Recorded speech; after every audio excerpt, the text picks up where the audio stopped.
లేకుండా నిరుపయోగంగా తాగుబోతులకు అడ్డాగా ఈ స్టేడియంలన్నీ మారుతున్నాయి.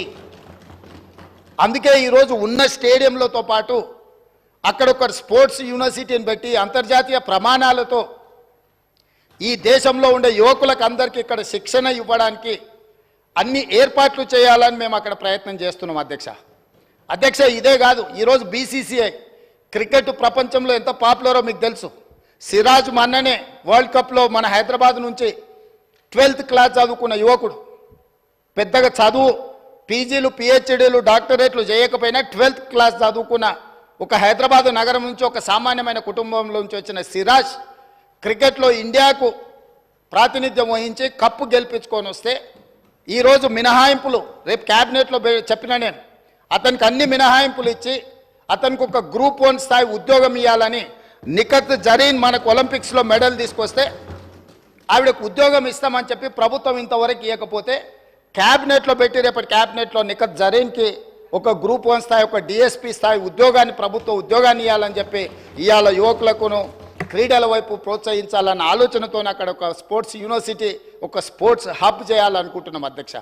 బీసీసీఐతో మాట్లాడి అంతర్జాతీయ ప్రమాణాలతో క్రికెట్ నిర్వహించడానికి అక్కడ ఒక స్టేడియం నిర్మించడానికి బీసీసీఐతో నేను మాట్లాడిన అధ్యక్ష.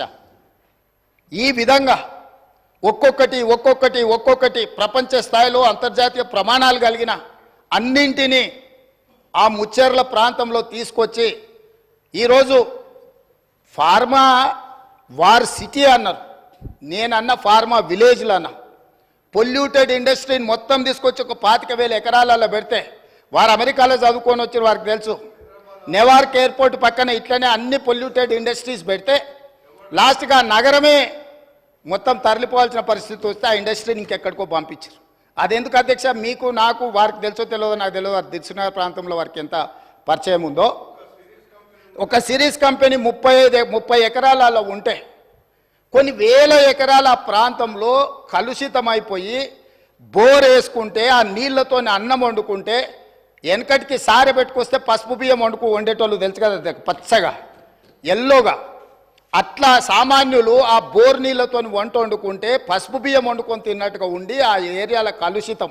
కేవలం 30 ఎకరాలలో ఉన్న సిరీస్ ఫ్యాక్టరీతోని మొత్తం చైతన్యపురి దిల్సుకున్నారు ఆ ప్రాంతమే పూర్తిగా కలుషితం అయిపోయింది అధ్యక్ష. ఆ ఫ్యాక్టరీని తొలగిస్తే కానీ తొలగించినాక ఈరోజు కూడా ఇంకా భూమిలో ఆ కలుషితం ఇంకా కొనసాగుతూనే ఉంది అధ్యక్ష. అందుకే నేను ఆ ఏరియాలో ఇట్లాంటి పొల్యూటెడ్ ఇండస్ట్రీ కాకుండా జినోమ్ వ్యాలీలో ఏదైతే ఫార్మా రిలేటెడ్ ఇండస్ట్రీస్ ఉన్నాయో, ఫార్ములేషన్స్ అంటే ట్యాబ్లెట్స్ చేసేటి ఉన్నాయో, R&D ఉందో, రీసెర్చ్ అండ్ డెవలప్మెంట్, ఇప్పుడు IDPL బంద్ అయిపోయింది అధ్యక్ష. ఇట్లాంటివన్నిటిని కూడా అక్కడ ఒక 4,000 ఎకరాలలో ఒక అద్భుతంగా ప్రపంచానికి ఇవాళ వ్యాక్సిన్, కోవిడ్ వ్యాక్సిన్ ఎవరు తయారు చేసిండ్రు అధ్యక్ష? ప్రపంచంలో 4 వ్యాక్సిన్లు ఉంటే 3 వ్యాక్సిన్లు మనం తయారు చేసినాం అధ్యక్ష. భారతదేశంలో 4 వ్యాక్సిన్లు వస్తే 3 మన దగ్గర ఉన్నాయి, ఒకటి పూణే నుంచి వచ్చింది. సో ఈరోజు ఫార్మాకి మనం అధ్యక్ష. అదేవిధంగా మా మిత్రుడు శ్రీధర్ బాబు గారు ఉన్నారు. ఇవాళ ఆర్టిఫిషియల్ ఇంటెలిజెన్స్ ఈరోజు ప్రపంచాన్నే ఏలుతుంది. ఈరోజు ఏం కావాలన్నా అద్భుతాలు సృష్టిస్తుంది. ఆర్టిఫిషియల్ ఇంటెలిజెన్స్ ఈరోజు అగ్రికల్చర్కి అగ్రికల్చర్ కూడా మొత్తం దాన్ని అనుసంధానం చేసి ఇతర వృత్తులకు అనుసంధానం చేసి ఈరోజు ప్రపంచం అంతా ఐటీ రంగం నుంచి ఆర్టిఫిషియల్ ఇంటెలిజెన్స్ అటువైపు వెళ్తున్నది అధ్యక్ష. అక్కడ 200 ఎకరాల ఒక ఆర్టిఫిషియల్ ఇంటెలిజెన్స్ హబ్ను పెట్టి ప్రపంచ స్థాయిలో పేరుగాంచిన సంస్థలను అక్కడ తీసుకొచ్చి అక్కడ ఏర్పాటు చేయాలని మేము ప్రయత్నం చేస్తున్నాం అధ్యక్ష. రోజుకు 18 గంటల అధికారులను సమన్వయం చేసుకుంటూ ప్రపంచంలో ఉన్న ప్రతి ఒక్కరిని మేము సంప్రదిస్తూ ముందుకెళ్తున్నాం. ఈ ఆర్టిఫిషియల్ ఇంటెలిజెన్స్ గురించి మేము చర్చించుకునేటప్పుడు ఏదో ప్రశ్న వచ్చింది, ఆర్టిఫిషియల్ ఇంటెలిజెన్స్కు కేటీఆర్కు పోలికేంది అని ఎవరో ఇట్లా వాళ్ళు మాట్లాడుతా ఏదో అడిగినారు అధ్యక్ష మా మంత్రి గారికి.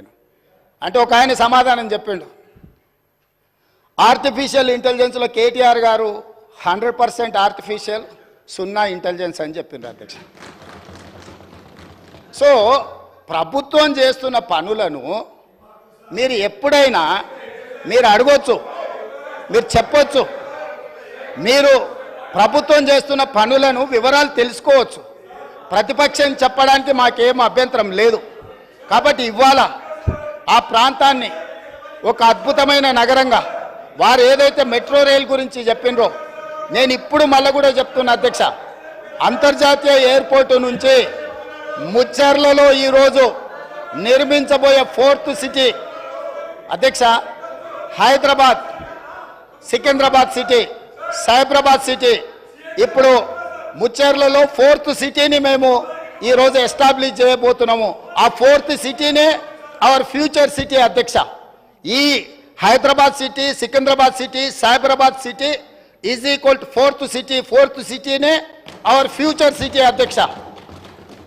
ఇవాళ అంతర్జాతీయ ఎయిర్పోర్ట్ వరకు మెట్రో తేవడమే కాదు, అంతర్జాతీయ ఎయిర్పోర్ట్ నుంచి ముచ్చెర్లలో నిర్మించబోయే ఒక గొప్ప నగరానికి మెట్రో రైల్ రవాణా సౌకర్యాన్ని కూడా ఏర్పాటు చేసి